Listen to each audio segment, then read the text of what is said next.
Okay, soil requirements.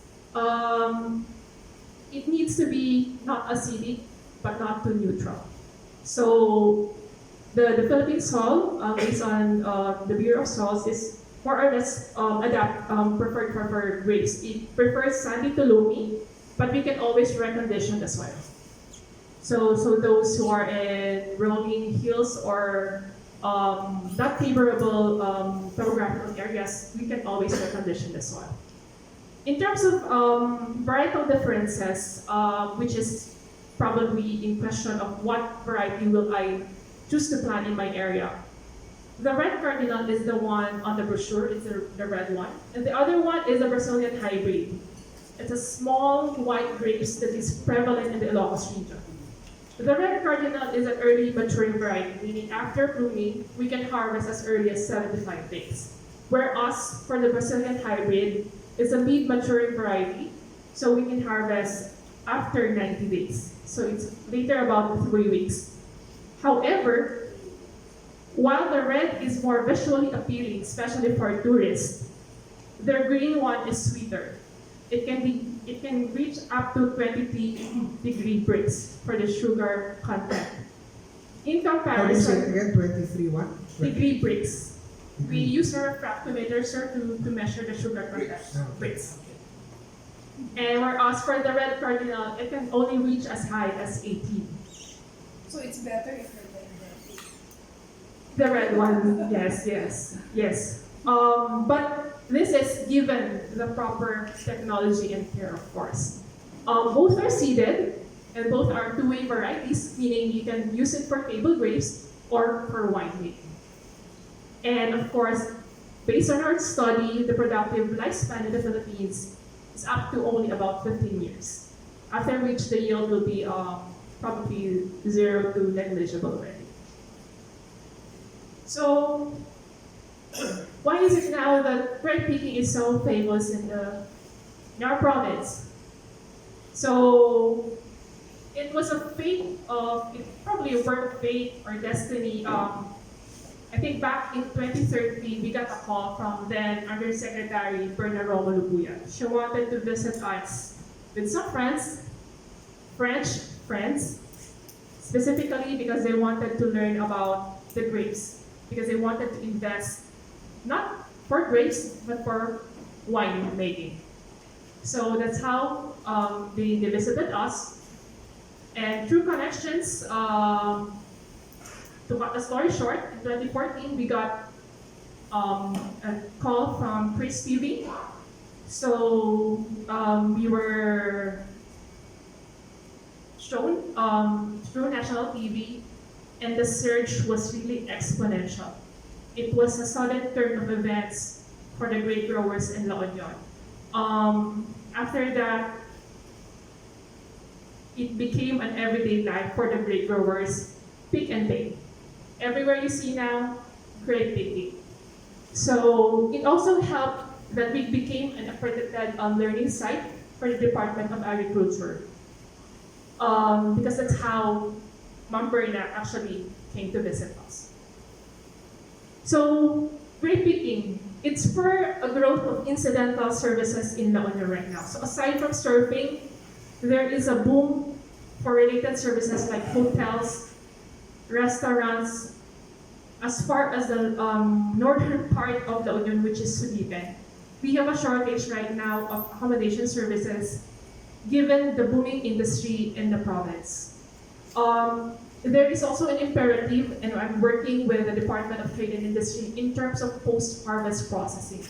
This is very important because the behavior of tourists right now is they want to bring something back home that is not easily perishable, like fresh fruits.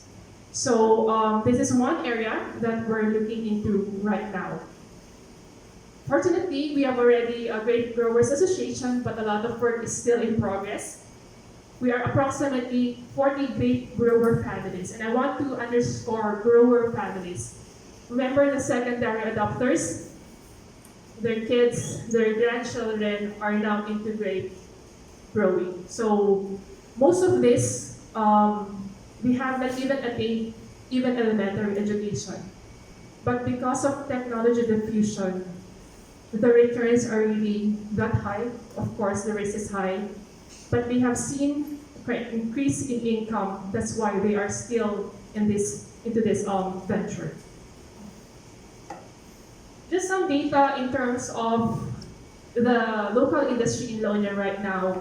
So when we started, we were about 2, but there has been some fallouts along the way, but very, very minimal. The spur of growth is really after 2014, when the pick and pay grape picking culture came about. So right now, the documented grape growers, we have about 30,000 vines. That's equivalent to about 12 hectares. Most of the undocumented ones, I would say about hectares, just in La Union. So this excludes some of the farms that are spurting right now in Pangasinan and in Nueva Ecija. So just a sample data over the 5 years that we have been taking tourist log in our farm. So this is our actual data. The spur of tourist arrivals really are from March to June, during the summer months. So during the typhoon season, where we have the rainy harvest, this is a big problem for us. Where do we actually sell our grapes? It's still growing about 20% annually for us. For the total grape growers, about 7 to 8% annually. This is in comparison to the La Union tourist arrival data, which I got from the provincial capital. Buang, where the grape grower farms are currently located, is in 3rd place, but very minimal difference with the city of San Fernando. The grape farms are currently contributing about 20% of the tourist arrival. So we are still seeing a big growth because currently, just for 2019, right now for the grape farms, we have reached nearly 30,000 visitors for half of the year. So exceeding what we already have for last year. Are they foreign or Most of this, 99.9% domestic. So that's what we are working with the Provincial Tourism Office to increase foreign tourist arrivals in our province. And yes, so why are farmers, their previous occupation, palay farm, tobacco farm, are shifting now into grape production? So based on the focus group discussions that we've had, most of them actually saw an increase in income from at least 20% to 40%. Those who actually saw the biggest chunk of increase in their net income actually holds the top 3 or 4 largest farms right now in La Union. So they've seen an increase in income of 50 to 60%. So there is really economies of scale when we're talking about grape production. Most of the restrictions on why some of these farmers do not want to actually expand anymore, succession planning. So one of the recurrent problems that we have in agriculture, no one would like to take over the farm. Secondly, because of the grape picking culture now in La Union, there is a displacement in some of the labor pool. So some of the workers who used to toil the land are now community guides. So they don't want to go back to tilling the land anymore because the money is better with agritourism. And we cannot mechanize grape production right now. It is a very manual labor, except for probably drip irrigation. It's a very manual job. And of course, financial constraints. Some of these farmers are backyard farmers. So on an average per season, for a hectare, you would need about 60,000 pesos as operating expense. So if you are a small farmer, that's very hard to actually get the capital to actually for your next season. And how many personnel per hectare? Okay, per hectare you would need an average of 8 laborers, sir. How many? 8. 8 per hectare. On the average, I would say on the average, because during peak times, probably you would need about 10 to 15 depending on the phase of the grapes. So these are all part-time. You're part-timers. Okay, just a quick snapshot of their challenges, specifically for grapes. So we've seen rapid and weather changes. So because grape needs a specific calendar of events, so we time our pruning, we time everything. So if we cannot time everything because of the erratic weather that we have, it's very difficult for us to plan ahead. So we have to have good risk management practices and technology. We cannot do greenhouse at the moment because it's very cost prohibitive for us. So that's one area we're looking at right now. Disease and chemical resistance. We have seen new type of insects that has been infesting some of our vineyards over the last 2 years. So given that we're also doing good agricultural practices program, we have to ensure the safety of the grapes because some of the tourists that we have right now, they pick it and they eat it straight. So we have to assure the safety of the grapes. That's why I'm currently working as part of the technical working group for the Institution of the Philippine National Standards or the Codex. Others, of course, soil health. For us specifically, one of our areas have been in production since 1972. So one concern for us is really how can we sustain production if our soil will not be healthy in the future. Improve cultivars. We get a lot of clam from tourists for other varieties. They're so tired of the red one or the green ones. They wanted to see seedless, black grapes, something that they probably seen overseas. But that's very difficult. One, because we're preventing the spread of diseases coming from overseas, especially for undocumented rootstocks. And secondly, it's really the climate that is dictating the variety that we grow in the Philippines. Of course, I mentioned a while ago, labor pool, and of course, increasing technology.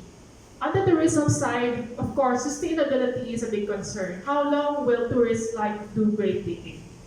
So we must be able to produce innovative products or services that we can actually offer to tourists right now. So in 2016, we started making wine, and I've been aggressively lobbying for government support for the promotion of local wines, not just in La Union, but also for the region, given that we already have a booming grape industry in La Union.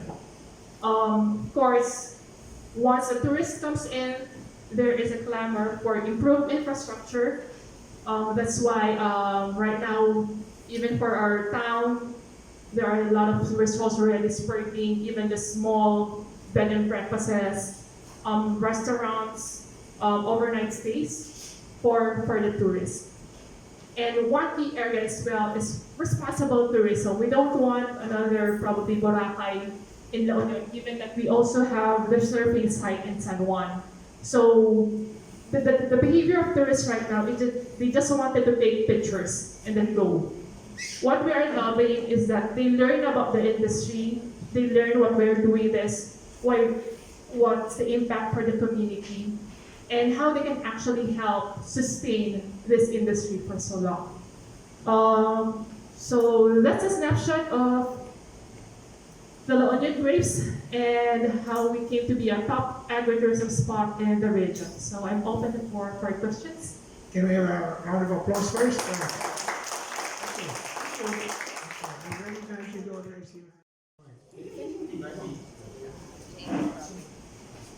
I'm pleased to present to you the certificate of appreciation. You really did an exhaustive presentation on the grape industry in the Philippines, specifically in La Union. So I commend you on that. The Management Association of the Philippines, AgriBusiness and Countryside Development Foundation, and special partner institutions, all transport network, CSR, CS Foundation, Jubaladat and Associates Foundation, Inc., Friends of the Earth Foundation, Inc., Harvest AgriBusiness Corporation, Laperal Heritage Foundation, MFI Polytechnic Institute, Inc., Multinational Foundation, Inc., People's Alliance for Progress, Multi-Purpose Cooperative and Philippine-Finland Society, and Bounty 8 Agro Ventures presents a certificate of appreciation to Ms. Gracia C. Lomboy for her invaluable support in the advocacy and promotion of agribusiness and countryside development, for her commendable and unselfish service rendered to this foundation as guest speaker. Presented at this 22nd weekly forum meeting held at the Formation Center, Most Missionaries of the Child Jesus, Australia Street, corner Amapola Street, Guadalupe View, Makati City, Philippines. Given this 9th day of July 2019, Makati City, Philippines, signed by our illustrious Chairman Ramon K. Lusorio.